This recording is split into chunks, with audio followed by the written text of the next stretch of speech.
Kita ikuti informasi pertama. Pemirsa, Kepolisian Daerah Sulawesi Utara menangkap 2 terduga pelaku tindak pidana human trafficking atau perdagangan orang. Terungkap para pelaku ini merekrut para korban untuk dipekerjakan sebagai pekerja seks komersil di Kalimantan Tengah. Polda Sulut merilis pengungkapan kasus perdagangan orang yang dilakukan oleh 2 terduga pelaku berinisial DT. Perempuan berusia 27 tahun warga Manado dan SK perempuan berusia 38 tahun warga Kecamatan Tewe Tengah, Kabupaten Barito Utara, Provinsi Kalimantan Tengah. DT bertugas sebagai perekrut di wilayah Sulut, sedangkan SK sebagai penampung para korban di Kalteng.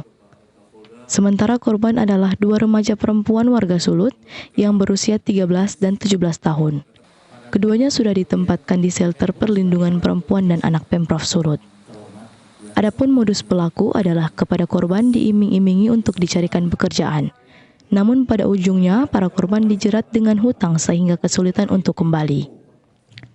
Para korban pun dipekerjakan sebagai PSK di sebuah kafe di Kalteng. Adapun perkaranya adalah pengungkapan dan penangkapan 2 orang terduga pelaku tindak pidana perdagangan orang atau human trafficking. Modus operandinya itu korban diiming-imingi dengan dicarikan pekerjaan, ya. Kemudian selanjutnya dilakukan dibawa ke suatu tempat, yaitu di Kota Barito Utara, Kalimantan Tengah, untuk dijadikan pekerja. Dan di sana selanjutnya dijerat dengan hutang, ya, seperti halnya biaya tiket, sehingga yang bersangkutan tidak bisa kembali.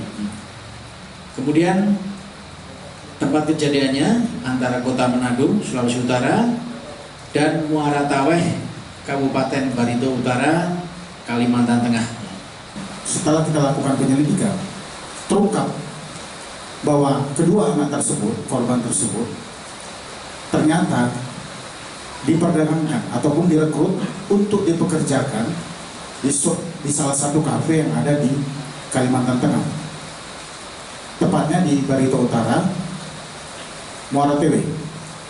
Mereka dipekerjakan di sana sebagai pelayan kafe ataupun mendampingi tamu-tamu yang ada di kafe tersebut. Kemudian mereka juga dipekerjakan pekerja seks seksual komersil yang di kafe tersebut. Untuk kegiatan mereka ini, mereka sengaja dibuat untuk berutang.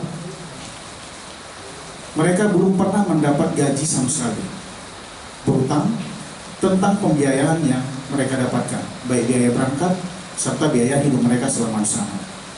Itu yang membuat kita miris dan kasihan kepada korban. Para terduga pelaku pun diancam dengan hukuman minimal 3 tahun dan maksimal 15 tahun penjara.